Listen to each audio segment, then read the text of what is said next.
Welcome to Rich Planet TV. I'm Richard D. Hall. I have discussed the moon landings on previous shows, and this subject can be a very hot potato.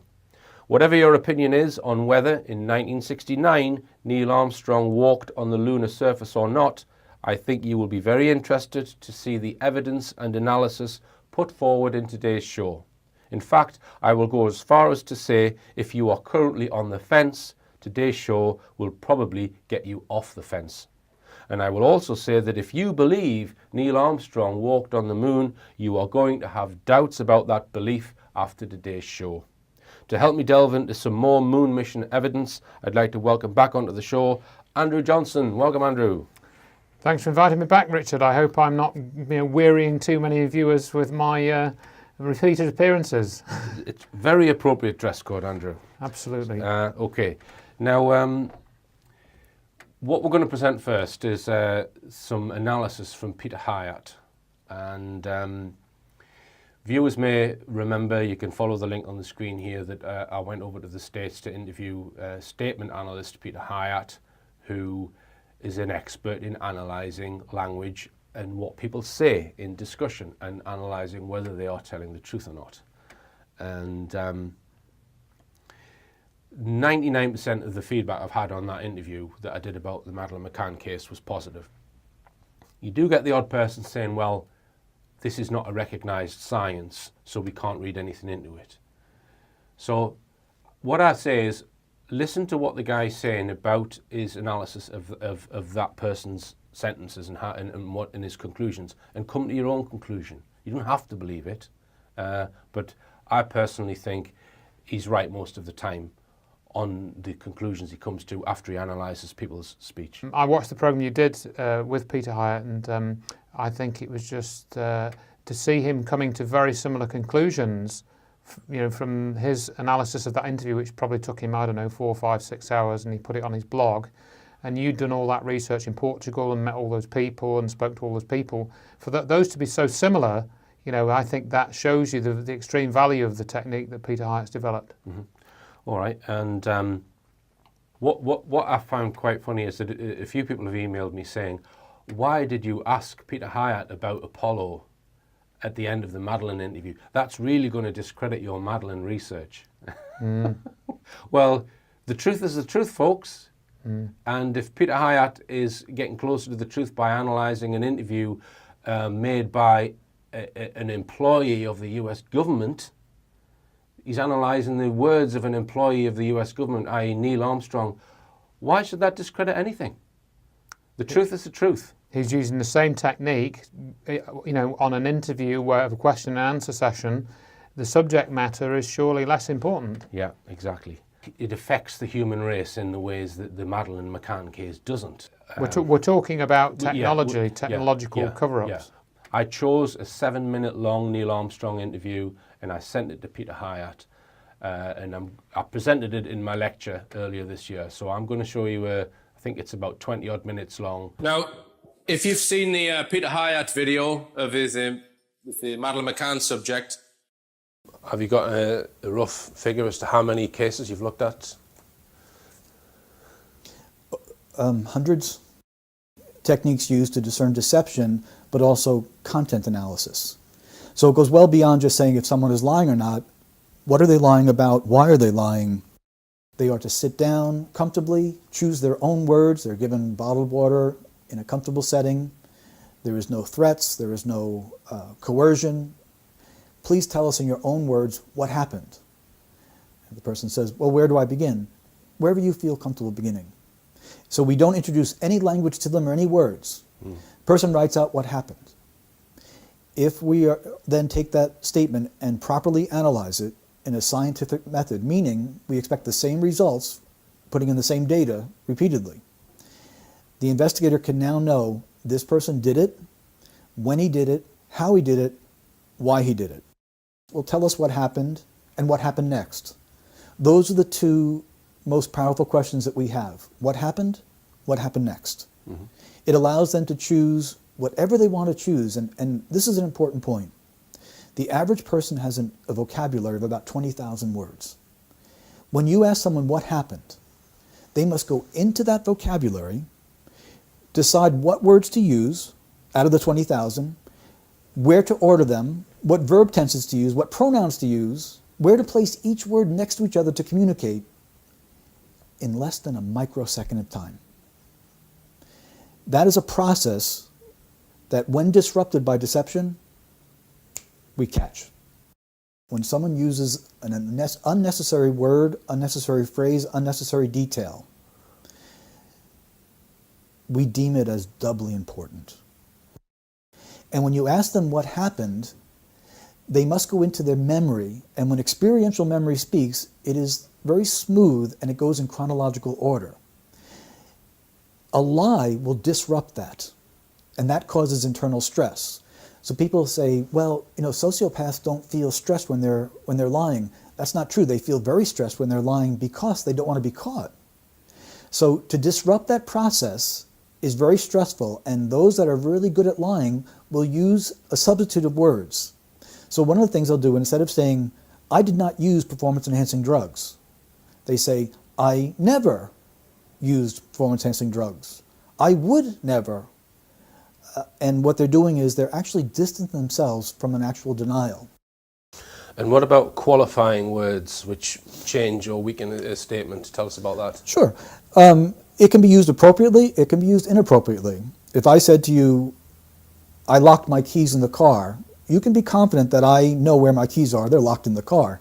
If I said to you, I think I locked my keys in the car, that's called a weak assertion because I'm not certain if they're there. I did not shoot that man is very different from saying, I don't think I shot the man.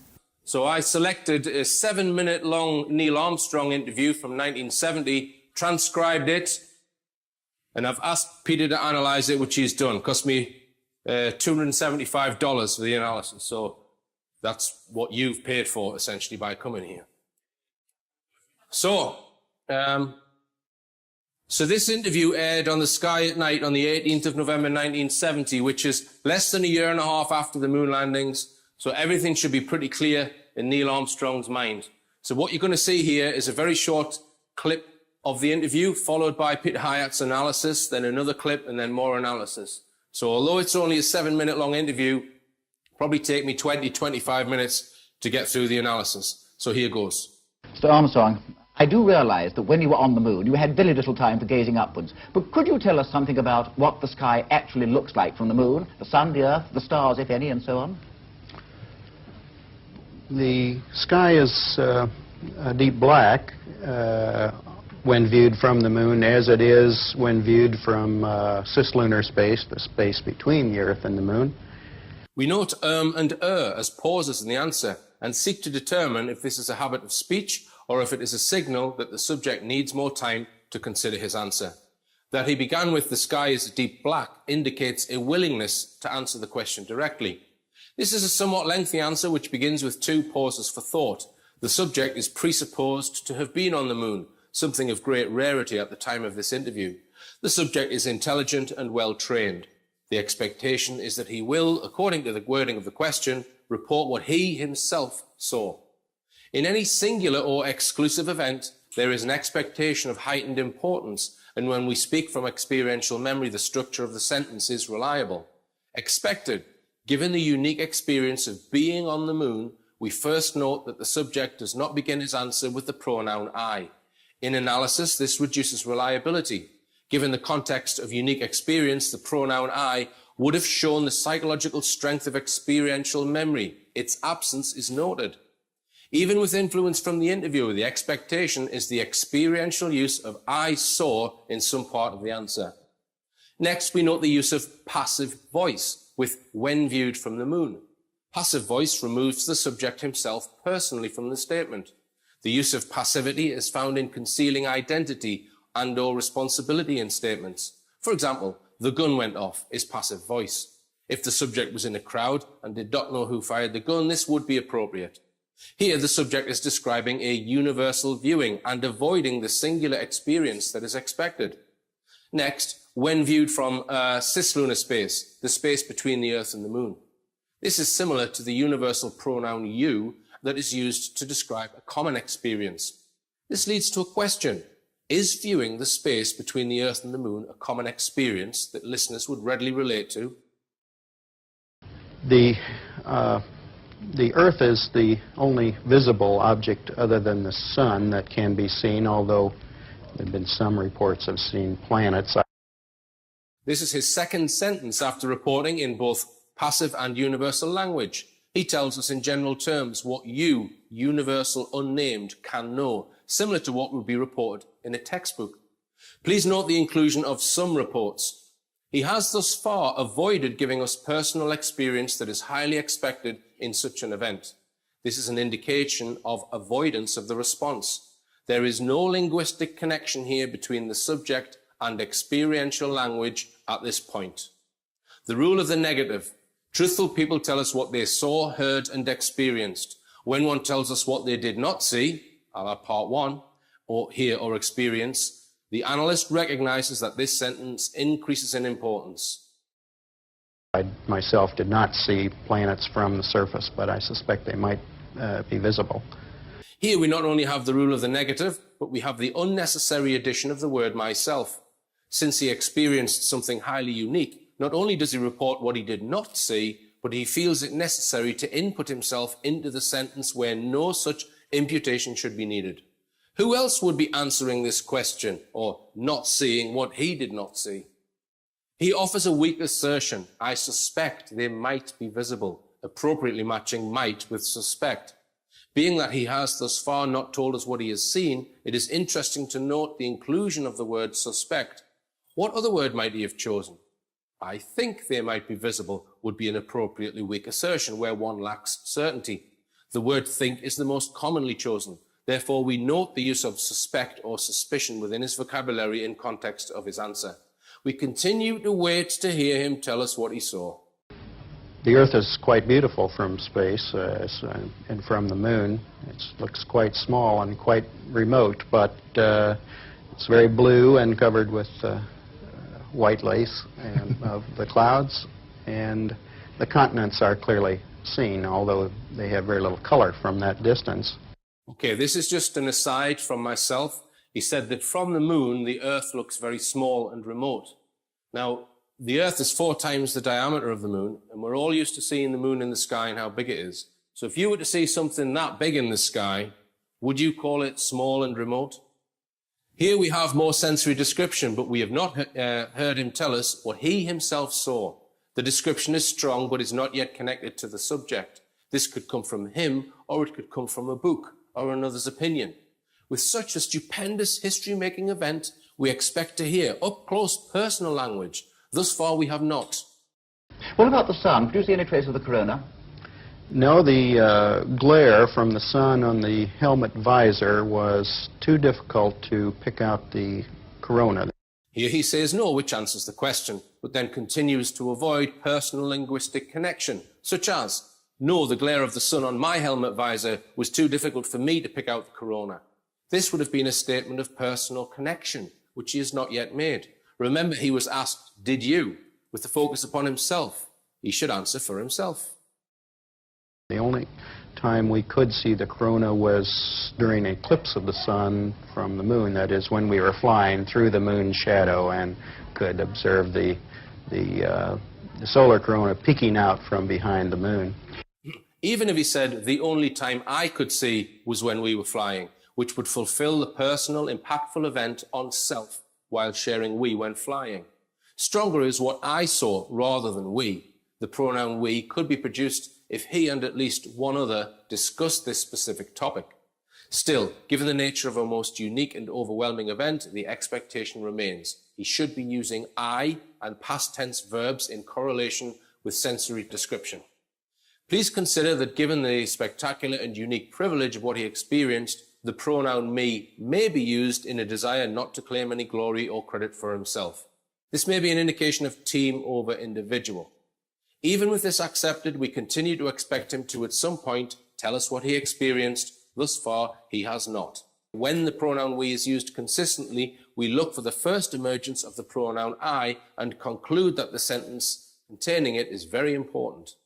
Looking at the photographs that you brought back, the coloured photographs of the moon's surface, it seems that the colour of the surface actually varies according to the angle from which you see it. Is this so? Does it do this? Yes, it certainly does. The wording is appropriate given the structure of the question. Does it do this? Answered by it does. We do note the inclusion of certainly as an unnecessary emphasis. It's a characteristic that we observe first while traveling around the moon in orbit. You could see that at the terminator. Rather than saying we saw and the stronger I saw, he only tells us what they could see at this point. What causes this weak assertion? Why does this historical and spectacularly unique event not yet produce a personal response from the subject? At the boundary between the black part of the moon and the lighted part of the moon, it was as if you were looking at a television set with the contrast turned to full contrast. Here he uses the universal you, second person, that is more likely used in commonly experienced issues, such as a television set contrast. Still, however, the lack of personal connection linguistically raises the question of personal impact upon the subject. What follows next is distancing language. Very black and very white. As you moved further into the light, there were more and more shades of gray. But as you moved further, such the sun was higher above the horizon, you actually start to see the tans and browns appear, although at a very low level. This is distancing language, you, but the event described is specific to him and exclusively astronauts. There is nothing universal about the movement described. Whereas the listener can be referred to with the use of a television, the same cannot be said of space travel. Description is in the language, but there is no justification for the distancing use of the pronoun you in a very highly specialized and dramatic personal experience. Similarly, on the surface of the moon, the same characteristic is evident. Here, there is no pronoun I and no past tense verb. The pronoun I used with the past tense verb is a signal of linguistic commitment. Here, no use of I is also in a sentence where the present tense description is given. You can see browns if the sun is high enough. Apollo 12, for example, landed while the sun was only 5 degrees above the horizon. So when they arrived, they saw no browns or tans anywhere, only fairly high contrast grays. He refers back to history and reports what is commonly and already known. The interviewer has asked him specifically for himself of his experiences. This general answer may have caused this next interruption. But you did. But yes, I did. The sun was at 11 degrees. And Apollo 12 did also the next day when they arose from their sleeping period and the sun was higher. Of course, then the browns were observable to them. We finally have the subject speaking for himself. Unfortunately, it is due to an interruption. When he said, yes, I did, we hold to an expectation that he would now include himself, I, and tell us the sensory descriptions that he holds within personal experiential memory. He does not. He went back to history from his previous answer. Therefore, we do not have the linguistic connection that remains expected. When you were actually walking about on the moon's surface and kicking about a certain amount of dust, did you notice any local colour? And also, were you at all subconsciously worried about the possibility of unsafe areas? The interviewer presumes he was walking on the moon. We have yet to hear Mr. Armstrong make this claim, or more expectedly, since there is no accusation to the contrary, spoken or unspoken, the linguistic connection. Well, the color is a puzzling phenomenon on the moon, aside from the characteristics that I've already mentioned. You generally have the impression of being on a desert-like surface with rather light-colored hues. Yet when you look at the material at close range, as if in your hand, you find it's a charcoal gray, in fact, and we were never able to find anything that were very different from that color. I suspect that as we get more and more samples with future flights, we will see that there is, in fact, some color, but the optical properties on the moon are most peculiar. The theme of distance continues in the description of color. First, he uses the self-reference that I've already mentioned, rather than engage in experiential memory. We note the first reference was also not first-person statement. Next, we note that he avoids telling us what he himself saw by using second-person universal you. You generally have the impression. It is impossible for anyone not there to have this impression, including the interviewer, who did not experience it. We prefer he state without qualification what he saw. He does not. When the pronoun I re-emerges, it is a weak assertion. I suspect that as we get, which is another disconnect from the formula of reliability. First person singular past tense with sensory description. When you were actually walking about, did you have any difficulty in distance judging? Because I think I heard you say once that far things looked quite near. Far things look quite near. The topic is sight. The one being interviewed is singular. We look for him to answer with I saw in some form. Sensory is very individual. When it is discussed, one may then say the thoughts or perceptions of another. But here he is interviewed alone and is being asked for first-person eyewitness account. He does not give a first-person singular account. Yes, we had some difficulties in perception of distance. For example, our television camera, we judged to be from the cockpit of the lunar module only about 50 to 60 feet away, yet we knew that we had pulled it out to the full extension of a 100-foot cable. Similarly, we had difficulty guessing how far the hills out on the horizon might be. Peculiar phenomena is the closeness of the horizon due to the greater curvature of the moon than we have here on Earth, of course 4 times greater, and the fact that it is an irregular surface with crater rims overlying other crater rims. You can't see the real horizon. You're seeing hills that are somewhat closer to you. There was a large crater which we overflew during our final approach, which had hills of the order of 100 feet in height, and we were only 1,100 feet west of that hill, and we couldn't see a 100-foot high hill from 1,100 to 1,200 feet away. Perception. He does not speak for himself, including in the realm of perception. This is to address the brain's interpretation of what was seen or experienced.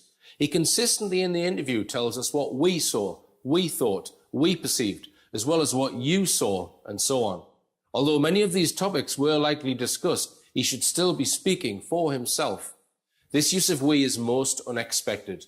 We must now consider that if he is not deceptive, why does he have a reason to join a crowd, even in personal experience and perception? Did you notice any obvious difference between the far side and the near side as you went around it? I mean, apart from the obvious differences in topography. No observable differences in color, but then the sun's angle was always somewhat different over there, so it would be difficult to make a general correlation.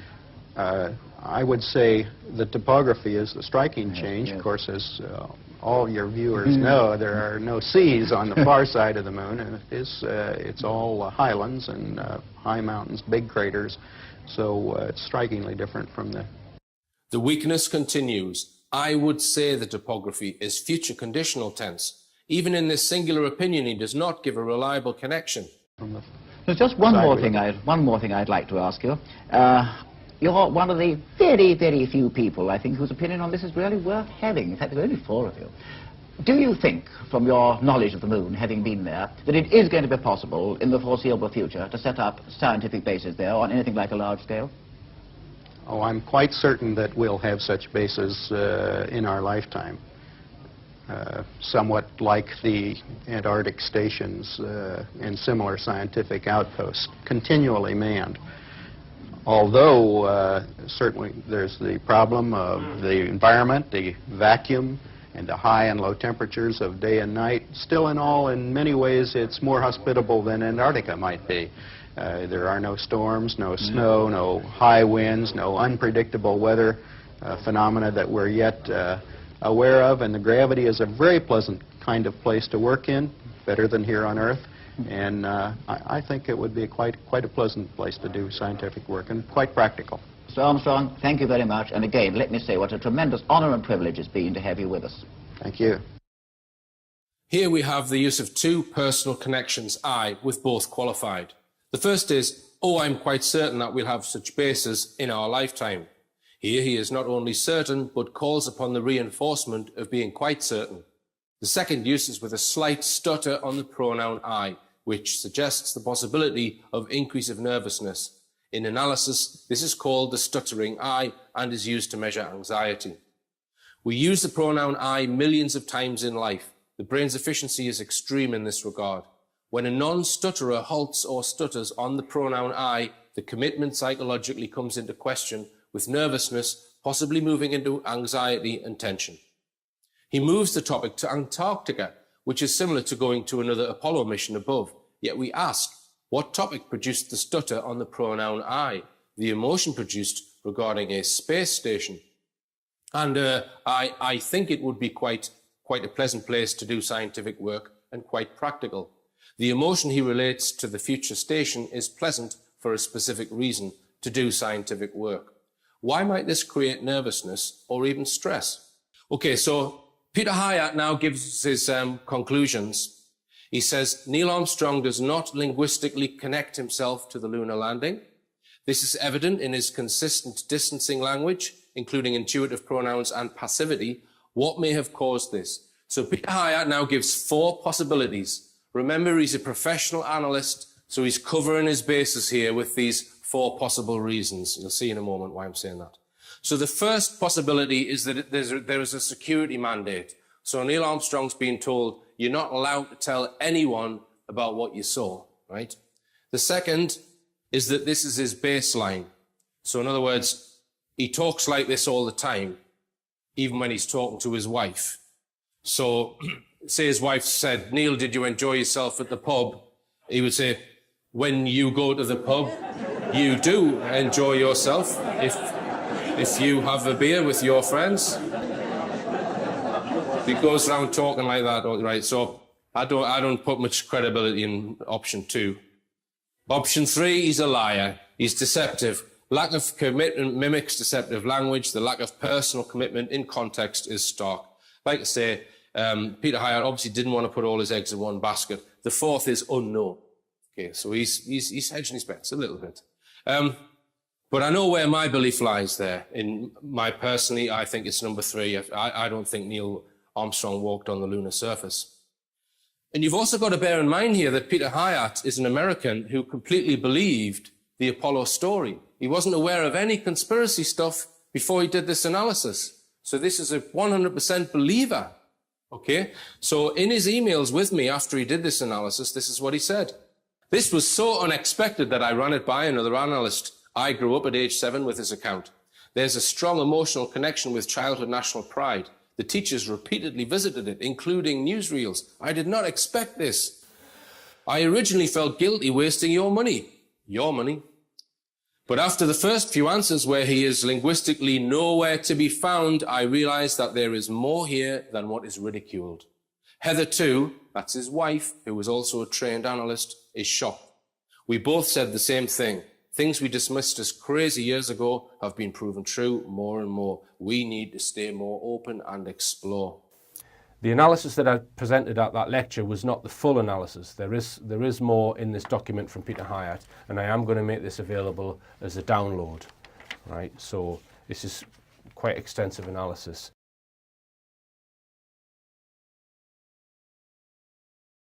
Now, there's one particular interview with an astronaut. This is Buzz Aldrin that I was very interested in. So this is Bart Zabrell, the chap who made the film Astronauts Gone Wild. And my opinion on that interview is that it's very telling, because I felt that Buzz Aldrin was almost admitting to something in that interview. What were your feelings on it, Andrew? Yes, it does seem like he was trying to pass the buck to somebody else. He says, you should go and talk to the NASA administrator. We were just guys going on a flight. He didn't really seem to be that interested in saying, oh yeah, we definitely went, and this is how we prove it. He didn't really come back with any of that, and he sort of quickly went into the more personal attacks, and saying that Bart Zabrell was on an ego trip or something.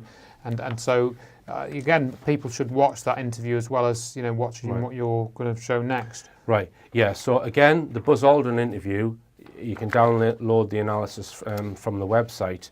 And I did think it was going to throw up more than it did.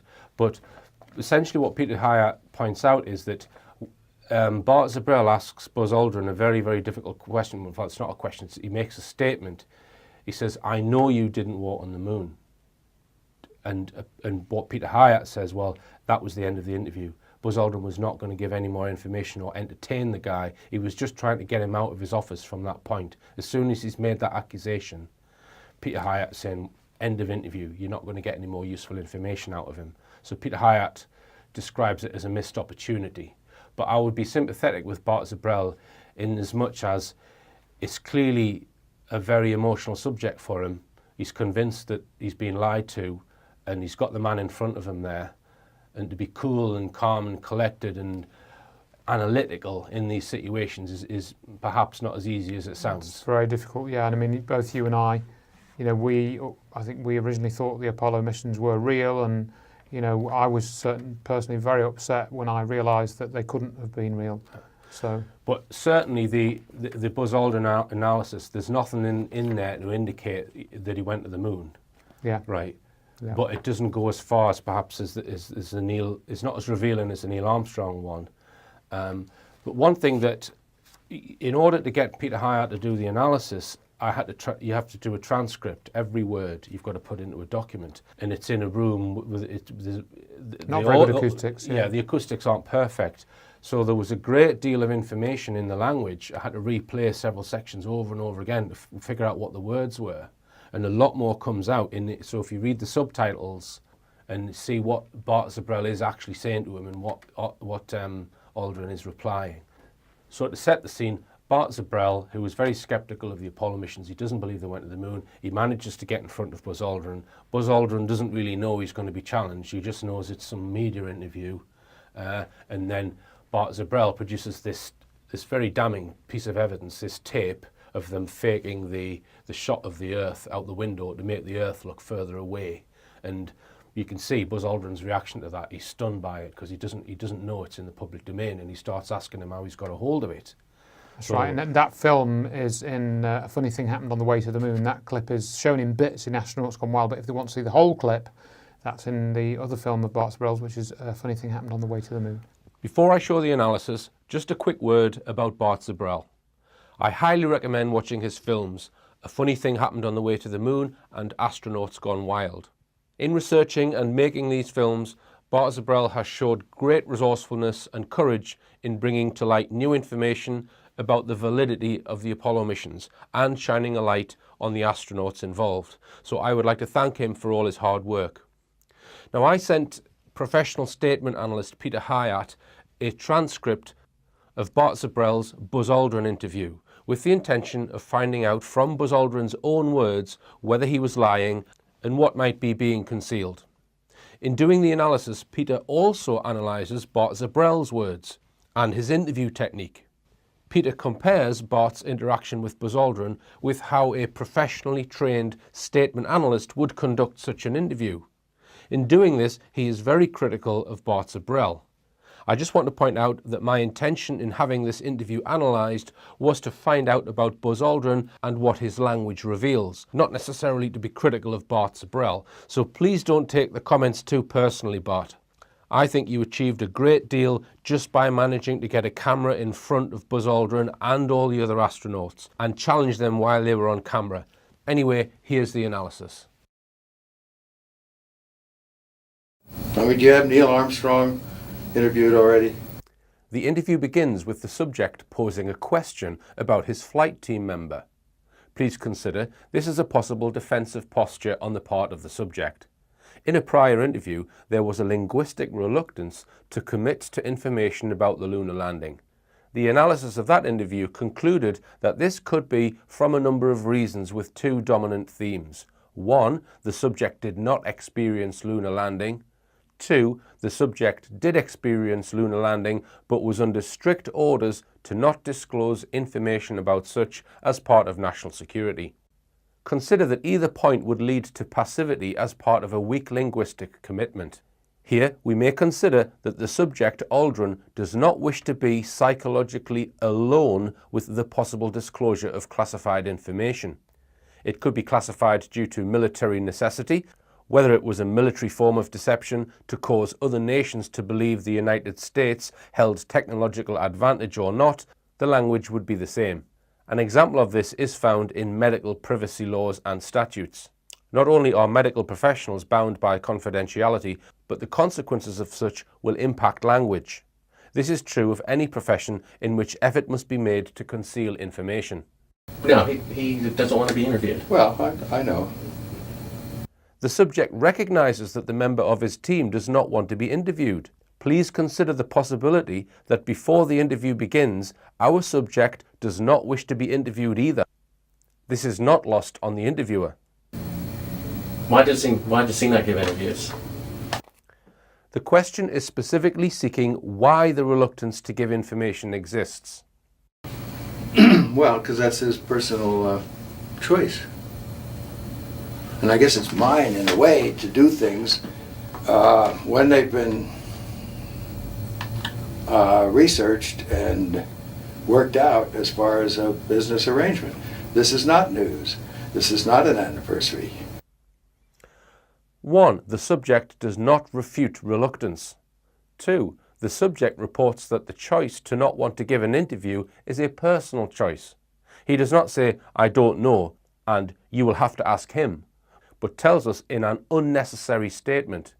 By calling it his personal choice, any choice to not want to give an interview would be personal. This is therefore unnecessary to state, making it very important information. He does not say, "That's his choice," but gives us additional information by the word personal. The subject introduces this as a personal choice, which then can be asked, what other choice would there be? A professional choice? A legal choice? A professional choice could be one in which payment is part of the equation. A legal choice would be a choice based upon possible legal ramifications regarding the information of an interview. By telling us it is his personal choice, the subject is inadvertently raising questions as to the possibility of other elements of choice and restriction. This should have led to a journalist to consider a question such as, would he be under any restrictions to discuss this in some form? The topic should be explored. That the subject may be himself concerned about this is to be considered. Now we are given affirmation that personal choice has introduced other options or choices for the subject. First, he makes a weak commitment to this with "I guess." Next, he takes ownership of his choice with "mine." Then he qualifies this unnecessary freedom of choice by qualifying it with "in a way." The reader or analyst should now consider why reluctance is part of the interview.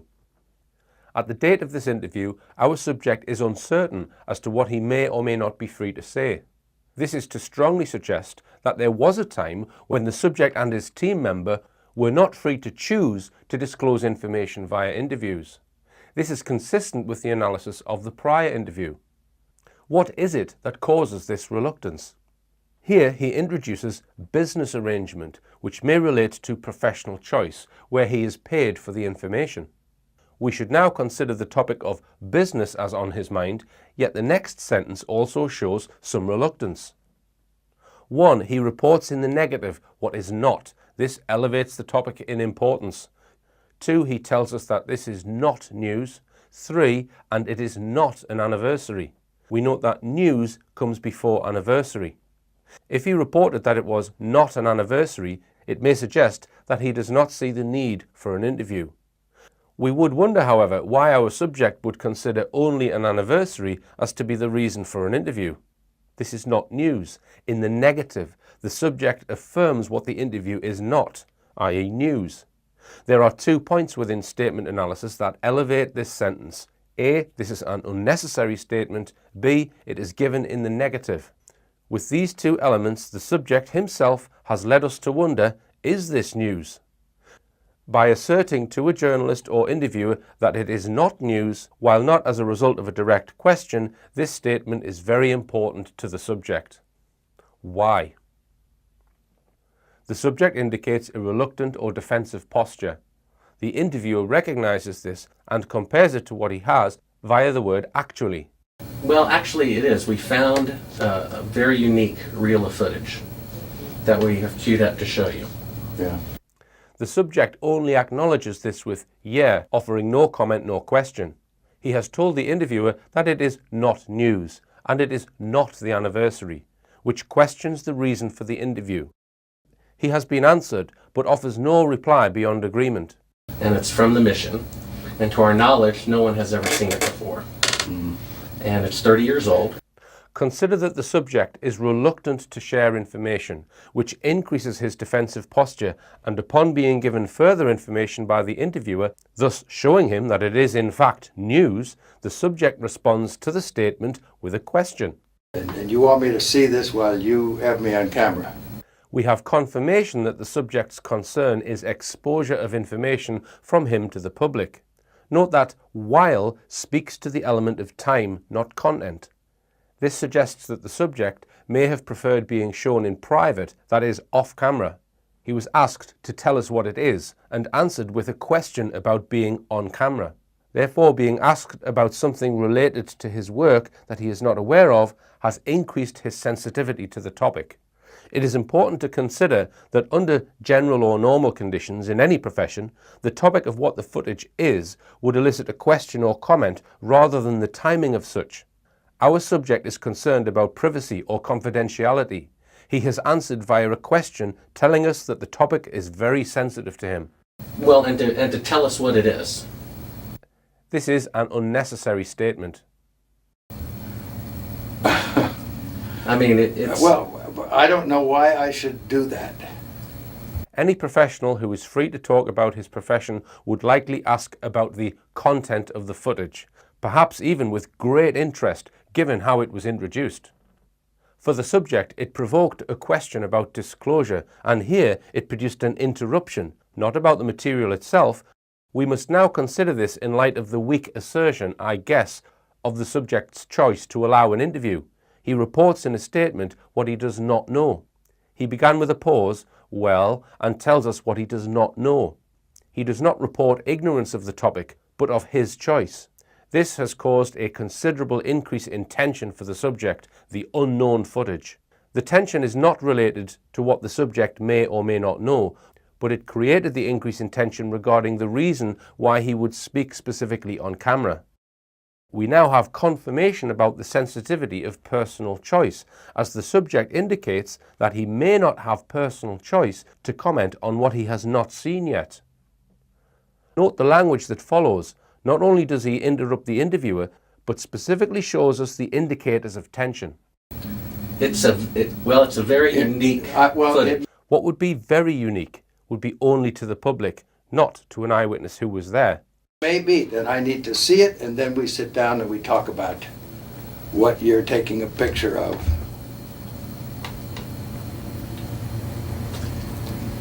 I don't see where there's an advantage in it for me to do what you're asking me to do. I see all sorts of pitfalls. I see people who have managed to talk to somebody. Who did you talk to in our office? The subject begins with a pause, well, indicating a need to think for answers. The subject acknowledges that it may be that the interviewer has very unique, never-seen-before footage. This is to affirm the possibility of such existence. He then weighs this possibility via the comparison but with his need. The pronouns here must be followed, but I need to see it. Without disputing the existence of very unique footage, the subject makes a very strong statement, I need to see it, without qualification. Here he does not use I guess or an exercise of personal choice. This is very important to him. It is not, however, all that he must have, but I need to see it, and then we sit down and we talk about it. And then is the passage of time. Not only does this choice of wording reveal his need to see it, but there will be time for him to process the information. We sit down is to A, reveal tension, body posture, sitting down, B, demand for unity, that this unity will only come after he himself has viewed what the interviewer has. And C, and we talk about it, is to repeat the emphasis on unity. Question, what might be the pause of time here? Answer, the subject must be convinced that he himself has the cooperation, unity of the interviewer. He did not say, and then we talk about it, but said, we sit down, and we, which is an unnecessary emphasis on unity, talk about it. Before they talk about it, they will sit down. This slows down the pace, increases tension, and tells us that the subject will not disclose information or even continue the interview until the subject is convinced that there is unity, agreement between himself and the interviewer. And then we sit down and we talk about it. Next, we now see why he could only guess about personal choice. I don't see where there's an advantage, pause, in it for me to do what you're asking me to do. This breaks the unity of we and now goes back to I, in which he reports what he does not see. He does not see the advantage. Then there is a pause, which signals increase in sensitivity in the need for more consideration, where he adds, for me, the subject has turned this back on himself. Recall he referenced the element of time, but not the topic. Now he introduces advantage for himself. Question, is the subject disagreeing because he is not being paid? Here the subject acknowledges that he has knowledge that people have gained access to somebody. That these people have managed suggests considerable effort and success. This may be due to various reasons, including A, a difficulty in identifying those in authority, or B, managing through barriers to actually talk to one in authority. Not only does this sentence tell us that it is so challenging to get through to authority, but that our subject wants to know the name of the official that the interviewer talked to. This now answers the question as to why there is reluctance. It is not due to money, but requires somebody from our office to be notified. Our subject needs some sort of permission to speak freely in the interview, even after the lengthy passage of time. I talked with Heather at Tor Books. Yeah, but is this helping book promotion? Are you going to be putting anything out during the time that I'm marketing books? The subject asked a direct question that the interviewer did not answer regarding helping book promotion. The subject then asked another question that specifically called for an answer of what he himself would be marketing. The interviewer did not answer. Regardless of the topic, that is a breach of trust. The interviewer is seeking information but will not provide information. This will always put the interviewee into a defensive posture. Consider that this is the third element of defensive posture for the subject. 1. Professional payment. 2. Permission from his office. 3. Lack of unity and trust between the interviewer and the subject. See, Heather does not represent me for the things you're talking about. She represents a book selling activity. He speaks directly about publicity and representation, but not about any permission or confidentiality issues. The refusal to answer has likely settled the subject into his already established defensive posture. It is a significant mistake in journalism. The subject, via answering questions, is vulnerable and now trust is broken. I think when you see the footage, you'll see that it's Wow. very extraordinary, one of a kind, Okay. behind the scenes type Yeah. of footage. Yeah. Well, if it is, why do you have access to something that no one else has seen before? He now turns into the interviewer. Trust is broken as he challenges the interviewer, not with how, but why. This reduces sensitivity towards the footage down and sensitivity personally towards the interviewer upward. Serendipity, I guess. And it was recorded on the 18th Of what? of July, 1969. Telephone 11, Houston, Goldstone says that the TV looks great, over. Do you remember this? On the 18th? Sure. Okay,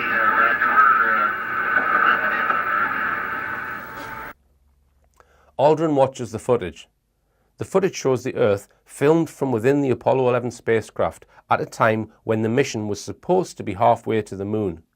The footage shows the astronauts filming the Earth from the back of the spacecraft through a circular window a number of feet away. It is claimed they are using a crescent-shaped insert in the circular window in order to mimic the Earth's terminator, the line between day and night, so that the Earth appears to be much further away than it actually was. The lights are turned out within the spacecraft, making the space within the spacecraft indistinguishable from the space outside the spacecraft surrounding the Earth. Sibrel believes Apollo 11 was in a low Earth orbit for the duration of the mission, and these shots were being made by the astronauts to possibly be used to convince the public that Apollo 11 was on its journey to the moon. The final shot shows Michael Collins with the Earth outside the window looking very large, indicating Apollo 11 probably was in a low Earth orbit at this time. Hello, Apollo 11. Houston, Goldstone says that the TV looks great. Over.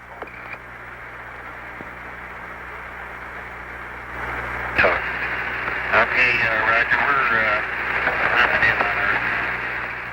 Roger, Neil, we just wanted a narrative such that we can, when we get the playback, we can sort of correlate what we're seeing. Thank you very much. Well, we shut out the sun coming in some of the other windows into the spacecraft, so it's looking through the number one window, and there isn't any reflected light. We only have one window that has a view of the Earth, and it's filled up with the TV camera. South America becomes invisible just off beyond the terminator or inside the shadow. We can see the oceans with a definite blue cast, see white bands of major cloud formations across the Earth. Roger, the ATC is working real well. The F-22 looks good, over. Hello, Apollo 11, Houston, did you copy, over? Roger, we copied that, Charlie. Roger, your transmissions the last couple of times have been about 2 by, over. Okay, how do you read me now? Right, you're 5 by now.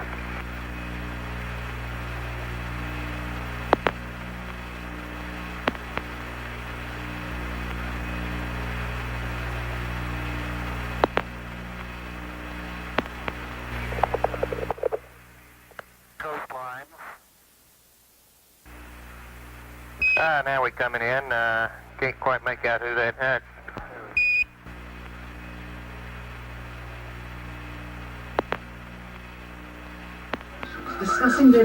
What is your proposition that we didn't go to the moon? In effect, the interview ended when the interviewer betrayed the subject by his silence. It now turns into a challenge and the opportunity is lost. I know for a fact that you did. This is a critical mistake on top of a critical mistake. Here, he could have presented the topic as doubt, not as for fact, which technically weakens the assertion while increasing the challenge personally to the subject. This challenge, which should have been avoided, was not expected by the subject. Journalists seek information by trade, not press narrative. This is how to lose a subject. I know for a fact that you did not. You know for a fact that we did not. The topic is very sensitive to our subject. In parroting back the words, A, the subject retorts in question form, and B, changes the pronoun you to we in the answer. This suggests that the defensive posture is not only high, but it is now something in which the subject does not wish to be alone psychologically with. The subject does not want to be accused of not going by himself, but as a team with others. That's correct, and you'll see this tape proves that. Foolishness compounded. The interviewer ended the interview, not the subject and not the topic. Okay, well, I'm not interested in satisfying your suppositions when there's all this evidence that we did. This is an unexpected and weak assertion. It goes to evidence. This is a subtle form of distancing language. When one experiences something personally, particularly something that is dramatic or historic, the expected language will always be his personal experience. The subject will not have need for nor interest in evidence. This is the psychological wall of truth that shows itself strongly in language. It is not here. This proves, as you see, that you were using the window to demonstrate that you were halfway to the moon when you were Turn the camera off, please. Turn the camera off. You're full of shit. It is personal. This is why an interviewer must never break trust with the subject. He could have said, "I would like to learn, and I would like to write the truth in a book, and I am open to learn about this footage." Instead, he presented it in the form of an accusation. Note that the subject had previously used the pronoun we to describe them. Even though it was in increased tension, it was still unity. The topic did not break the unity. The subject himself did not break the unity. That you're in Earth orbit. Now, if the moon is 3 days away, and this is late, on the 18th, how could you possibly walk on the moon 2 days later when this was shot on the 18th? You want me to sit in front of a camera while you're taking pictures, you're showing this, and then you want to see my reaction? This is a challenge that could have been diffused with honesty. Yes, this way we can learn from you, or anything similar. By repeating the word fact, the interviewer only increases the resistance of the subject. I know for a fact That's slimy journalism. Do you realize that? If You ought to be ashamed of if you read the yourself. document that I have in here, you'll find that it's not. That this is a personal plea to do what is right. Virtue signaling is also insulting, which only increases the resistance. This is a very poorly conducted interview. By using personal plea, however, he got the subject's attention, who turns back into his earlier offer. Well, we sit and we talk about things ahead of time. Analytical Interviewing Rule 101. Do not interrupt the subject. It is likely that the lack of trust could have been repaired by reviewing the material off camera. This should have been agreed to, as it is disarming and would have allowed the interviewer to get information one way or another. The interviewer shows that he is not interested in the truth, but in pushing his narrative. Document that you want to see. I know for a fact. The interviewer's own weakness continues in his repetition of fact. But what it is you're trying to do is unethical. You don't believe that? The subject asked the interviewer a question and the interviewer refused to answer. The subject asked the interviewer a second question, of which he was refused. The subject now introduces ethics. No, I do not. Well, then we have a difference of opinion. This is where you're using the window of the spacecraft to appear to be the Earth far away. We got the raw footage of it. We have an auxiliary track, someone prompting you when to speak. You believe in UFOs? No, I do Believe not. we've been visited by... Well, why do No, I you want to don't. believe this stuff? The need to ridicule the interviewer suggests the sensitivity of the information. Unfortunately, the interviewer made sure that the sensitivity to the information would not be addressed. I know for a fact, we've had this analyzed, and this is the window, and and it's dated by an atomic clock at the Goldstone tracking station, which is on the tape. Well, you're talking to the wrong guy. Why don't you talk to the administrator at NASA? We're passengers. We're guys going on a flight. We're not... A. Question form is regarding authority. B. Sentence in the present tense is unreliable. C. He was about to tell us in the negative, we are not, but it will not be known because the interviewer interrupted the subject. I know for a fact that it didn't happen, and this tape would prove it in a court of law. Subsequently, this It would. tape was never used. Why don't you try? Why don't you put your money into a court of law and see how people laugh at you? You want it... No one is Is your laughing. camera working? The subject is concerned about how he will come off on camera. This is the result of not only sensitive information, but broken trust personally. The subject likely is concerned that the journalist who has condemned him will wish to portray him personally as one in guilt. No one has laughed. It is likely that the journalist has been laughed at. And this makes you the real famous person that has discovered this and reveals all this stuff. What an ego you must have to want to propel yourself like this. The wording used by the subject here, while attempting to insult, reveals sensitivity towards the topic, not only the interviewer. This is why accusations should be made reluctantly, only when absolutely necessary and without morals. That's not why I'm doing it, and God knows that's not why I'm doing it. I'm doing it for the truth to come out because I think it was wrong. The self-justification is another mistake for a journalist. This has set up disparity. The journalist knows right from wrong, and the subject is wrong. There is no unity in this, and the information now greatly hindered as it turns personal, to condemn the journalist and defend self. It moves emotion away from the topic, which would have granted the most yield, and towards personal justification. Doing it for the truth is a positive, but because I think it is wrong, whether accurate or not, condemns the subject as the wrongdoer and pushes him into an even greater defensive posture. This will lead him to defend himself rather than the mission or any details of the mission. The journalist increases the personal pressure, which then causes us to view any sensitive reaction in the same way. One is wrong and has to defend himself, so he is not wrong, but the interviewer is wrong.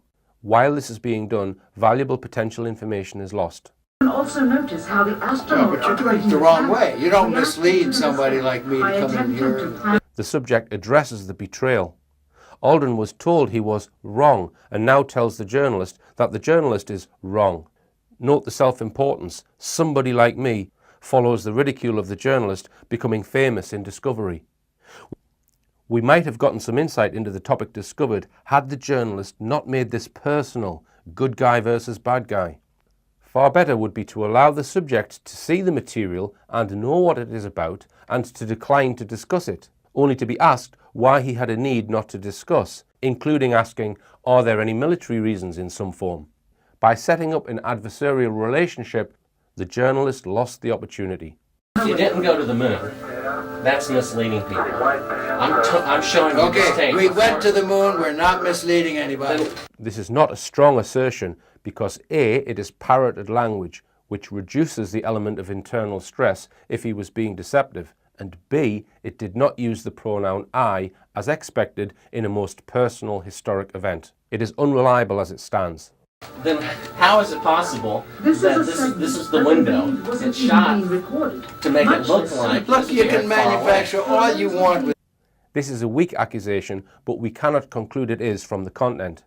This is why making it personal through virtue signaling and condemning the subject loses the opportunity for information, including information gleaned specifically through the lens of statement analysis. This is straight. This isn't manufactured. You know that it To isn't. that of an interior of the astronauts at work. I believe this would prove it in a court of law that you did not go to the moon. It's dated on the 18th. It proves when you remove the Will you crystal. give me your Here's business the light. card? It's all in there. Camera controls, It's all but in there. not throw light onto the spacecraft's wall. Here they remove part of the crescent insert. This proves that it's the window.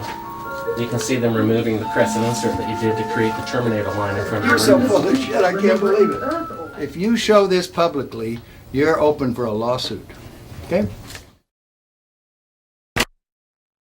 Again, it's personal. So the conclusions are, the journalist did not glean information on the topic due to the fault of the journalist alone. The subject was placed in a personally accusatory defensive posture while being interviewed on a sensitive topic. It was the sensitivity around the topic that would have given us insight. The journalist instead guided the subject to avoid the topic and defend himself and attack the journalist. The lens of statement analysis allows for us to discern not only truth from deception, but content analysis. Had the journalist not made such accusations nor used morally charged language, he would have gotten information from the subject. Whether the subject never went to the moon, or if he did and is not permitted to speak about it from authorities, i.e. military, information could have been gleaned had the journalist remained open and unified with the subject. He did not. In the interview, the subject has the information. Each interruption lost information. Where there is a time for accusation is only at the end of an interview or when the subject refuses to answer. Viewing the subject's use of the pronoun we, the subject was, at the least, willing to speak off camera to learn what would be asked on camera. This would have been valuable information. Even if an agreement was reached before the camera was turned on, the journalist would have allowed for some information to be presented for analysis. The journalist's primary motive, according to his language, was not obtaining information. His repetition of the word fact showed increased sensitivity for the journalist himself. He has likely an acute need here for self-justification that would have been addressed in formal training. As interviewers, we allow subjects to condemn us if they wish, as long as they keep talking about the topic in hand. It is likely that the journalist, due to his own fault and perhaps from being personally accused of holding to a conspiracy theory, felt the need for self-justification and allowed it to overrule his effort to obtain information. The topic is very sensitive to both parties. One showed a strong need for avoidance, while the journalist possesses a strong need to prove his belief. In any interview, the interviewer will get one of two impressions. Either the subject is working with them to facilitate the flow of information, or he is working against the interview to hinder it. Buzz Aldrin began with a defensive posture. He introduced payment, representation, but also the sensitive topic of authority. Our subject was acutely aware of the need, even years later, for official permission to speak freely. This is in fact something that did come out of this interview as part of the analysis conclusion. Aldrin does need permission to freely choose to share information about a mission many years prior. This is evident from his words regarding his fellow astronauts' choice. Why is this? Although money was mentioned, which may go back to an official position where being paid for appearances needed approval, it does not appear strongly linked in the language. Classified information. Information remains classified for many decades. Those with experiential memory of a historical event will have it reflected in their language. If they must conceal the information regardless of the cause of concealment, it will put them under considerable stress and will show itself in the language. This concealment will often be seen linguistically through a lack of commitment. Passivity, passive voice, as well as skipping over time is expected. This event, whether it was actual or was a military bluff, was a historic event for them. The language will reflect this. The defensive posture of the subject was already high before the journalist raised it to the point of effectively ending the interview. The origin of defensive posture and sensitivity towards the topic itself is not known here. The journalist made this into good guy versus bad guy, which hindered significantly the ability to obtain knowledge. Had the journalist challenged him without virtue signalling, we may have gotten a significant yield from Aldrin's words. For those looking to learn the truth as to whether or not the lunar landing took place, this was a lost opportunity. And interestingly, around that time, that's when Buzz Aldrin punches him in the face, isn't it? Yeah, I think it was. Yeah, I think when he was going out of the hotel, or maybe the next day when he went back. Yeah, that's when there's this altercation, and which results in physical violence. You really like it, didn't you? You're the one who said you walked on the moon when you didn't. Calling the kettle black, if I ever thought of it. Saying I misrepresented myself. Away from me. You're a coward and a liar and a thief.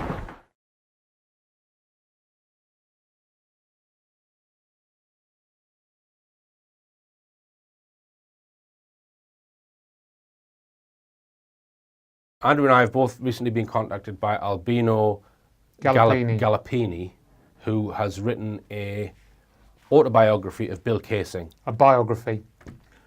Yeah, because he would have written it himself. Autobiographies, right. Yeah. So just, can you give us some information on that, Andrew? Yes, well, we were contacted because Albino had this information that we talked about this in your lecture tour, that Bill Casing had started work on a film script for a film based around the story of them hoaxing the moon landings. And then at some point he became aware that there was another film script which was in progress, which was actually the Capricorn 1 film script. I think Capricorn 1 was released in 1978, I think. And Albino, I think he got to know Bill Casing's family, and he also got this document which was from one of Bill Casing's lawyers, where he said that they had managed to register a film script about this idea of a fake mission to Mars, but it was actually essentially the same as Bill Casing's film script, but they put a copyright on it, and the copyright predated the filing of any copyright date that Casing had got on his screenplay. And the lawyer had found this out and said, well, whoever's got the power to actually manipulate the dates like this on these filings, I don't really want to mess with those people. I've got a family, so we're just going to have to leave it. So I explain all this in one of my lectures. I'll put the link on the screen if you want to know what Andrew's talking about. They prevented Bill Casing from making the film that he wanted to make about the moon landings. That's right. By copying his script and then changing the story slightly to make it about Mars, and then they made the film, so he couldn't make his film. That's right. And Albino decided to write this biography of Casing because he was a very unusual chap, and obviously he'd brought all this information out. So I think he was interested in the backdrop to that, and it's now available on Lulu. I did encourage Albino to post it on Amazon as well, but I don't know if, because they have a bigger readership, but I don't know if he's done that as well. But a very interesting man, Bill Kaysing, Yeah. and probably worth reading his biography to find out more about what motivated him to disclose the moon hoax stuff that he knew. Right, and I'm just going to show another clip from the lecture now where I mentioned Bill Kaysing, because Bill Kaysing was one of the first people who started to suggest that the moon landings may not have happened. And he wrote this very early in his 1970s book, We Never Went to the Moon. So I mentioned that in this next clip. Okay, so what's going on here? If they didn't land Apollo 11 on the moon, did they land 12 or 14 or 15? Because there are 6 missions that NASA claim landed on the moon. Did any of them go? Were they getting a bit nearer each time?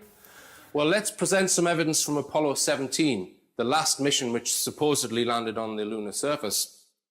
Here are 2 photographs from that mission. If we look at the top one, we've featured this on Rich Planet before, but I think it's important to go through it again. So what we're led to believe here, if you just look at the top image, is that the lunar lander's come down, it's landed on the lunar surface, the astronauts have got out, they've climbed down this ladder, and they've walked towards the camera. One of them's turned round and taken a snapshot of the lunar lander with some hills in the background. They've then continued walking in the same direction, 150 meters. One of them has then started doing a little experiment. The other one turns around and takes a photograph of him with the background. So you can see the lunar lander here in the 2 shots. Now just look at the backdrops. Look how similar they are. Look at Hill B here with this shading on it.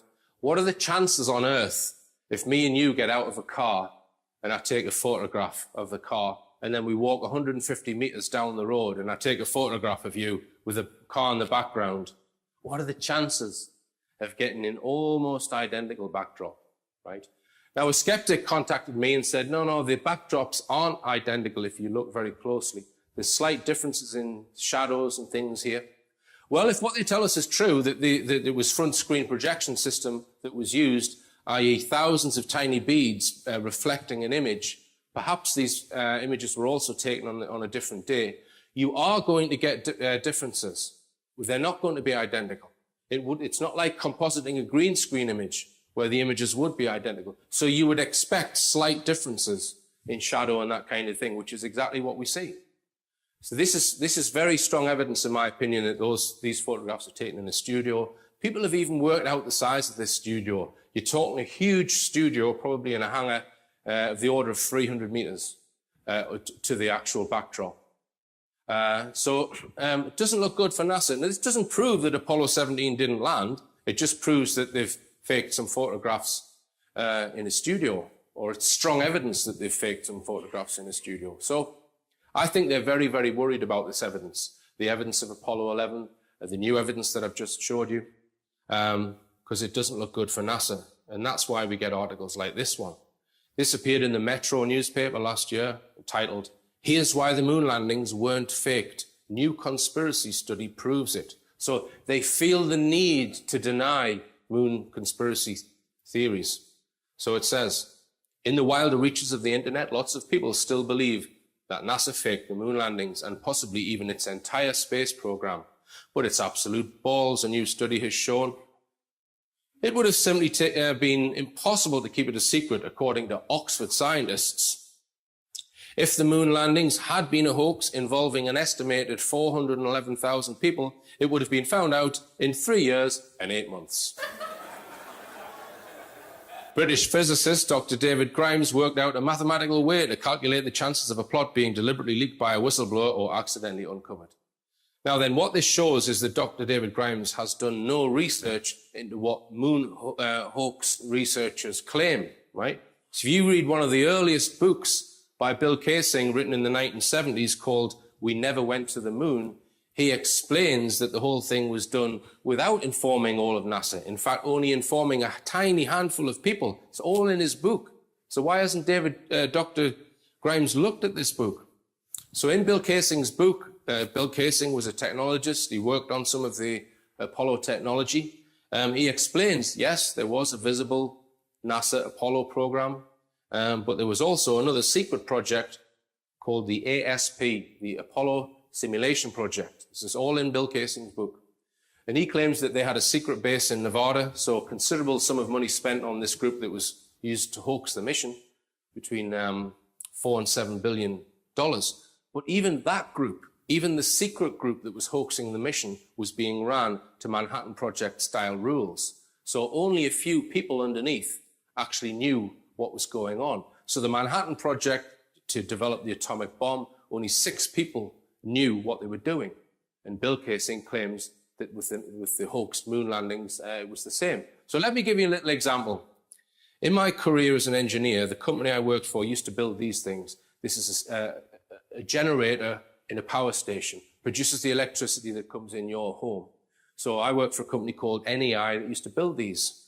And I worked in the control systems department. So when you have a huge generator like this, you have a rack of electronics called an AVR, automatic voltage regulator, which would look something like that. And it's controlling all aspects of that generator, the voltage and the frequencies and that kind of thing. Now, what you do not do is build your control system and just plug it in and expect it to work, because these cost millions of pounds to build. So what you do is you build a simulator. So it's a box of electronics which will emulate in every respect that piece of hardware, that 500 megawatt generator. And in my time at NEI, this is one of the projects that I was involved with. There's the specifications, Richard. There's an electronics lab. Go ahead and build the generator simulator. So once that's built, the AVR, the control system, is then plugged into it and then is used. So the simulator is used to test and debug the control system. So you know that it's all working correctly because you've proved it with a simulator. And only then do you take it to your power station and then you know it's going to work. So the point I'm making is that simulators are a very important part in engineering. They're used all over the place. I've worked on 2 or 3 different simulator projects in my time as an engineer. Now, if you consider the control desks at NASA for these various Apollo missions, some of these desks might be just monitoring things on the mission. Others might be actually sending data to the mission and controlling things. So all this technology would need to be tested. You wouldn't just build these desks and then use it live on a mission. You would build a simulator. So that simulator would simulate everything in the Apollo rocket, and it would simulate all of the communication data. Now, that simulator might be in the same room. It could be in a different city, because it's a comms simulator. But the point is, engineers would be tasked to build a simulator to test the control room. Now, those guys would not be told, hey, we're going to use this to fake the mission. But that technology that they built could well be. So the same applies to the sets. They wouldn't, if they're building these 300-meter sets with their front screen projection systems, right? They're not going to tell all the guys building them what they're for. Well, we're hoaxing the mission, lads. Come on, we put the front screen projection up. They don't. That's not how they work. They're told, well, this is for publicity. Okay? So that's how it works. And it's all explained in Bill Casing's 1970s book, We Never Went to the Moon. So as I say, Dr. David Grimes has done no work, no research. So I wrote to Dr. David Grimes to tell him this, and I didn't get a reply. So I explained to him what I've just explained to you, and I sent him a link to this book, little booklet that I've written all about Mars. Because as you may know, you may have seen some of the programs on Rich Planet. I've been working on this for a number of years now, and I'm fairly convinced now. It is a hypothesis, so I wouldn't stake my life on it, right?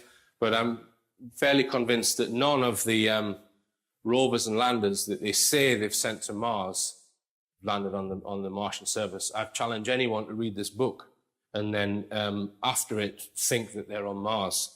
And in my opinion, it's been done in a very similar fashion to how they did it with Apollo, where all these guys here who really did build a rover and they really did send it to the rocket, etc., but it never went to Mars. But all these guys believe it is on Mars. That's how the conspiracies are run, in my opinion. And I communicated with this guy, Robert Manning, senior engineer on the Curiosity project, and he agreed to answer any technical question that I put to him. So Andrew Johnson and myself, we drafted up 26 questions, and he answered one question and ran away from the rest. So if you want to read all of those questions and the emails that I've shared with Robert Manning, it's all in that book. And you can decide for yourself whether you think they're lying or not. Okay, and just this Sunday just gone, I noticed I was filling my van up with petrol on the way here, and this is the front page of the Sunday Times. after I've just presented this new Peter Hyatt research, yeah? Front page of the Times, the last men on the moon win 2 tickets to see the astronauts. Is that a coincidence? Makes you laugh. So I'd like now to add some additional information that I've recorded after the talk. I just want to bring people's attention to this film, Operation Avalanche, because in my opinion it's a very clever piece of disinformation. The film itself follows a group of CIA operatives who are spying on NASA, and they accidentally discover that NASA, or a small part within NASA, is planning to fake the moon landings. Now, in my opinion, this film speaks to 2 distinct audiences. The first audience that it speaks to is the audience that already believe the moon landings were faked. And what I think the messages that it's trying to put out to that group is that if the moon landings were faked, then it wasn't authorized. You can't blame the government or NASA or the CIA or intelligence agencies. It was a renegade group within NASA that nobody had control of. So it's trying to dispel any blame from the current system. The second group that I think this film is speaking to is the larger group which just believe the moon landings happened as they were reported. Now, in this film, there's much evidence that moon hoax researchers put forward is covered. So the Stanley Kubrick front screen projection is mentioned, the famous sea rock is mentioned, and many, many other pieces of evidence is mentioned in this film. So it's as if they're trying to mop up all of the evidence that moon hoax researchers have come forward with in order to debunk the moon landings. And they've put it in this film to present it in a slightly wacky way to people who believe the moon landings were real. So if those people then encounter that evidence at a later date, they're more likely to dismiss it because they've seen it in this wacky film. So that's what I think this film is up to, a very clever piece of disinformation. I'm going to read some comments now from Wikipedia about NASA. Just to point out, I don't read from Wikipedia because it represents truth. I read from Wikipedia because it represents the official narrative. It represents what NASA has told the public. So this is the first comment I want to draw people's attention to. Apollo set major milestones in human spaceflight. It stands alone in sending manned missions beyond low Earth orbit and landing humans on another celestial body. So just consider that. Nobody else, no country, no organization other than the Apollo moon missions have sent anyone beyond low Earth orbit. Now, if you consider the evidence that I've just presented, it's quite possible that those Apollo moon missions did not go beyond low Earth orbit. So what this is telling me, at least in the white world, the acknowledged space projects, possibly none of them have gone beyond low Earth orbit. Here's another quote from Wikipedia. The first manned flight of Orion, that's the new rocket that they're developing, and SLA, Exploration Mission 2, EM2, is to launch between 2019 and 2021. It is a 10 to 14 day mission planned to place a crew of 4 into lunar orbit. So it's going to take them till 2020 just to get a man to orbit the moon. Now, according to NASA, there were 8 missions in the 1960s which orbited the moon with men in the spacecraft. That was 50 years ago. So why is it taking them up until 2020 to do the same? In my opinion, this is more evidence that those 1960s missions probably did not go anywhere near the moon. Here's another quote.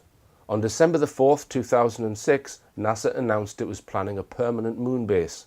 The goal was to start building the moon base by 2020 and by 2024 have a fully functional base. In 2010, President Barack Obama halted existing plans, including the moon base, and directed focus on manned missions to asteroids and Mars, as well as extending support for the International Space Station. So that's very, very unusual. What he's done, he's cancelled this moon project and replaced it with much more far-fetched or much more difficult projects, landing someone on an asteroid or on Mars. So again, I think this could be evidence that we haven't been, at least in the white world, we haven't been beyond low Earth orbit. And that brings about the question, is there some sort of constraint? Now, I've spoken about NASA, and I would suggest that NASA's projects, some of them are fraudulent, not all of them. I think some of the unmanned projects have been real. I think the space shuttle was real. I think the International Space Station is real. But I'm very doubtful about whether Neil Armstrong walked on the moon, and I'm very doubtful about whether any of the Mars rover missions are real. So NASA's running frauds, in my opinion. So it's possible then that at least white world projects have never left low Earth orbit, as I've suggested there. And we're going to look at some more evidence from Apollo missions now, Andrew. And yes. So we wanted to talk about the rocks first, is that right? Yes, I mean, I'll just mention, following on from the Bill Kaysing thing, just a couple of little things. You can probably get hold of Bill Kaysing's book, We Never Went to the Moon, fairly easily. And I think there are various downloads of it available, as well as obviously paper copies.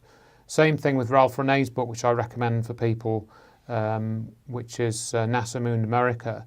I had a couple of people writing to me about, for example, problems that would appear in the Apollo films with pressurization of the spacesuits, that they would inflate like a Michelin Man type of thing.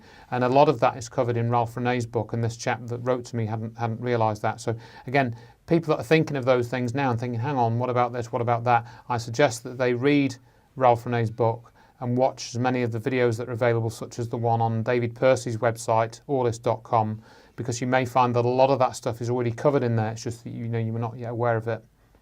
Right. Now, one website that I would recommend is Jarrah White's website. Just tell us about him, Andrew. Yes, and that was sort of logic follows on that Jarrah White is he's younger than us. I'm not quite sure how old he is. He describes himself as the grandson of the moon hoax or something, and he did get to know Ralph Renee before he died. And I think Jarrah White is now, he's selling copies of Ralph Renee's book. And Jarrah White has done many videos on the Apollo hoax, many different aspects. I did a broadcast with him 3 or 4 years ago with Morgan Reynolds, Dr. Morgan Reynolds, who also, doesn't, he's sure like we are that they didn't go to the moon with the Apollo craft.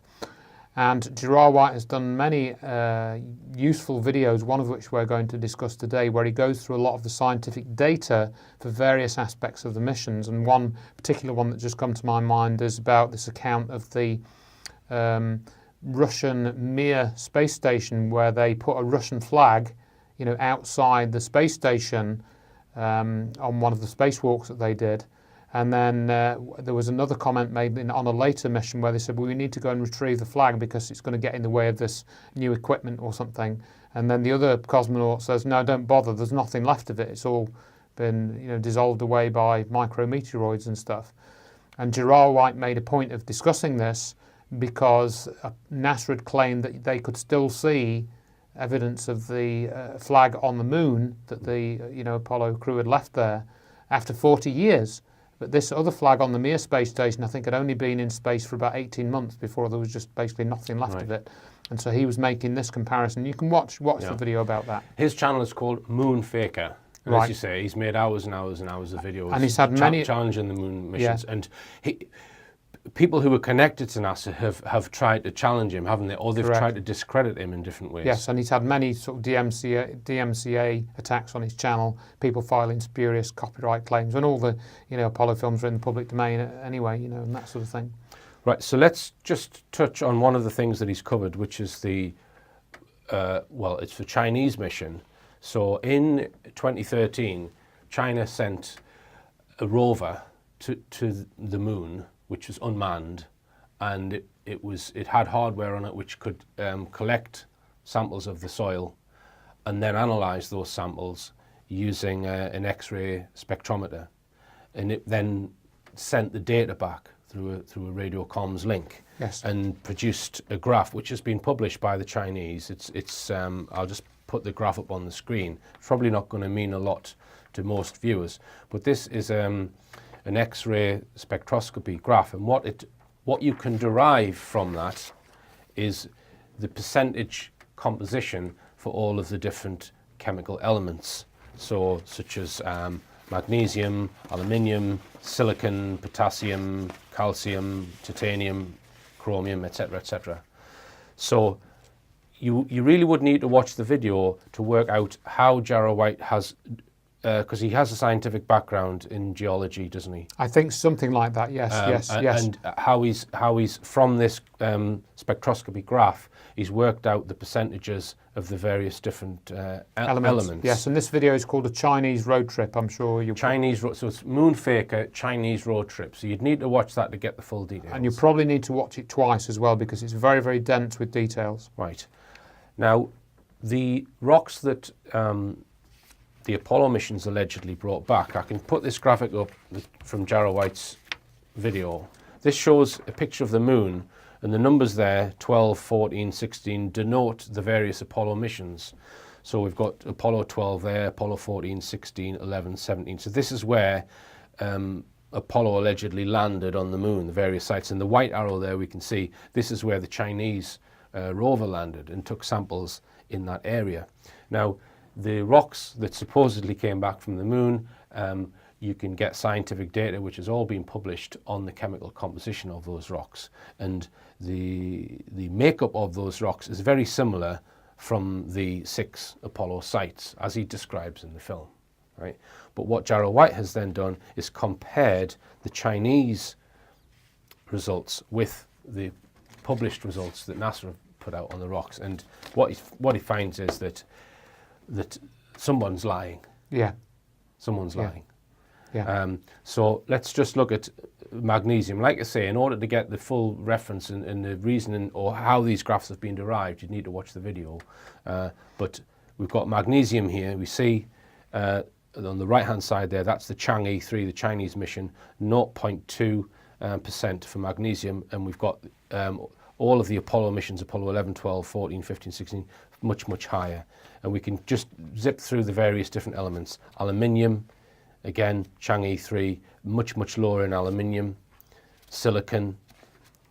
Potassium, no anomaly there. So Apollo 14, the rocks there had a slightly higher potassium content than the rest of the Apollo missions. So there's no real anomaly there with potassium. Calcium, titanium, chromium, iron, again, no anomaly with iron. Strontium, yttrium, and zirconium. So the rocks that China have analysed are totally different, different in almost every way to what NASA have allegedly brought back from the moon. And I think Jarrah White suggests that the ones that Apollo claim to be from the moon, they're just from some remote part of the Earth, probably. That's what he suggests. Yeah, I think he makes some comparisons to certain Earth geology to draw that conclusion. It is a very detailed video and very, very well done. I'm not sure it's something I'd be capable of making, but I recommend people watch it and decide what they think is going on. Right. And just as an aside, with regards Buzz Aldrin, Andrew sent me a video of Donald Trump doing some sort of presentation, because allegedly Trump is relaunching some certain space missions, and they had this gathering at the White House or wherever it was, and Buzz Aldrin was there. Just tell us about it, Andrew. Yeah, so I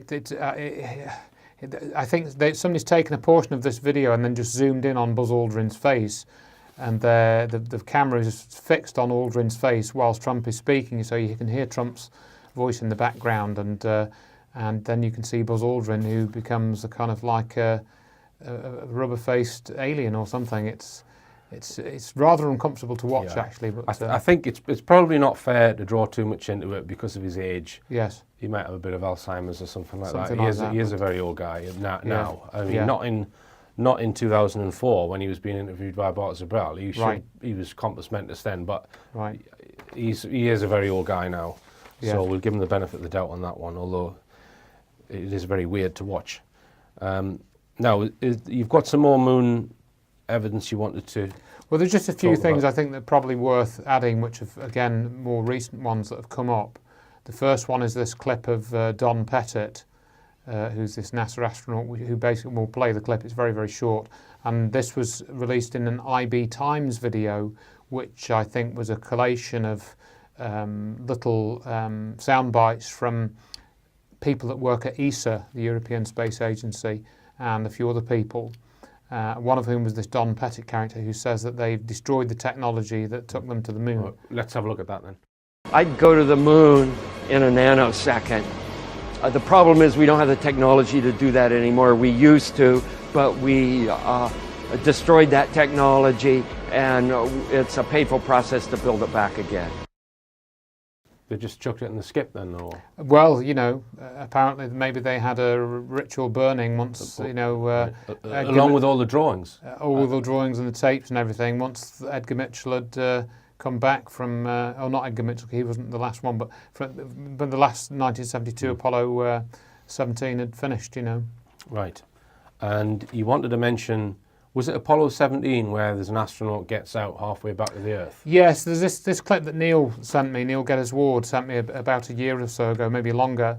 Very interesting clip where the story goes that on the way back from the moon, Apollo 17, they needed to retrieve something from outside the command module. So one of them, and there's a video of this in the NASA archives, gets out, puts his, you know, the spacesuit is on, and they go out of the capsule and onto the craft to retrieve some tapes or something, some you know, seismic tapes from an instrument or something.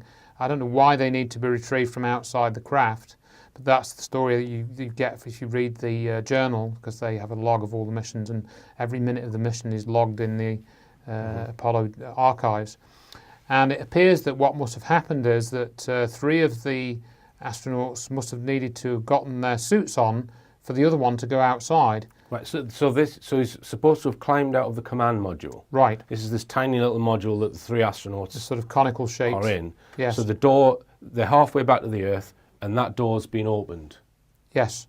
I mean, that's my understanding of the system, and they've actually jettisoned the lunar module, the LEM, the Lunar Excursion. They've jettisoned that by that point, so I believe I checked that. So they've just got this very, very tiny space. Right, so there's a connection between the outside space and the space in the craft that they're travelling in. Yes, so that's was it not always an airlock seal between, you know, the place that they go into another, like a buffer? Not in the sense where there's not a large airlock that one of them could get into. There may be a small airlock at the top that, you know, you could fit a small amount of air in, but it's certainly not one that a person could get inside. So if one of them was to get out into space, obviously they need to all put their spacesuits on, depressurize the cabin, correct, and pressurize their spacesuits, so they're all sat there in the tiny craft with their whole spacesuits on. And the one that goes outside has to put his backpack on. Maybe the others inside didn't need to do that because they were, you know, attached to some other air supply or something. And then they've all got their spacesuits on because they can't open the door if one of them hasn't got their spacesuit on. So they open the door with these really difficult gloves. So they've got to open, go through the rigmarole of opening the door and climbing out while the others sit there. And you think that to get a spacesuit on, you actually need, and off, you need help from a third party. I think so. I mean, again, we've got this video of James Burke, which we're going to show, dressing himself up in one of the suits, or undressing himself, and he has 2 people helping him, and it's not a confined space. So, you know, my question is, how would this have been possible to actually do this? And, you know, you can go and watch the video of the spacewalk and the video of James Burke, you know, doing the spacesuit undress. So the question arises then, okay, let's say the mission's hoaxed. Why would they bother saying that one of them climbed out halfway back to get some tapes? Why would they bother doing that? I can only imagine it was to add interest to the coverage, you know, because people were a bit bored of these taxi journeys to the moon and back. You know, okay, I've just been to the shops in my taxi, what's interesting about that? So they had to put some type of incident with, you know, some sort of potential risk in there to keep the viewership interested by that point. Mm-hmm. Mm-hmm. Okay, well, anyone who's got any comments, because I know that, as I said at the beginning, it's a very hot potato, and there are people who will cling to the official story. You know, and we do have some good comments coming in, as we've said with the other programs we've done. And for example, somebody wrote to me fairly recently because I'd mentioned the Wernher von Braun description of how you'd need a rocket which was 10 times bigger than Apollo. It's in his book, Conquest of the Moon, 1953. And this chap did say, and I think rightly said, that it was called Carl, and he said the Von Braun's scheme for getting to the moon was different to the one that they used, and they didn't land. They landed a small rocket on the moon, whereas Von Braun's scheme, they were going to land a sort of full-size rocket on the moon to get back. So he pointed out that it wasn't really fair to make those statements in quite that way, because that wasn't exactly the scenario that NASA allegedly used. In the end, it was different to the scheme that Von Braun used. But he still, this chap Carl, he said he still thought that they did hoax it. He didn't believe that that Von Braun thing was the proof that they did go, kind of thing. And just to mention that the audience is the most important part of Rich Planet, because the information that I've been able to present, most of it comes from people who contact me. Yeah, so, and if we get things wrong, and I get things wrong, I prefer to be corrected so I can improve what I've got. And as I've said, I'm a tutor for the OU, so I have to work with students to help them improve work. And they sometimes point out my errors if I mark them down for something, and including the blue fleece. Yes, indeed. So I've got to correct that one in some way. So. Right. All right then, Andrew. Thanks very much again. And remember, believe none of what you hear and only half of what you see. I'm Richard D. Hall. Good night.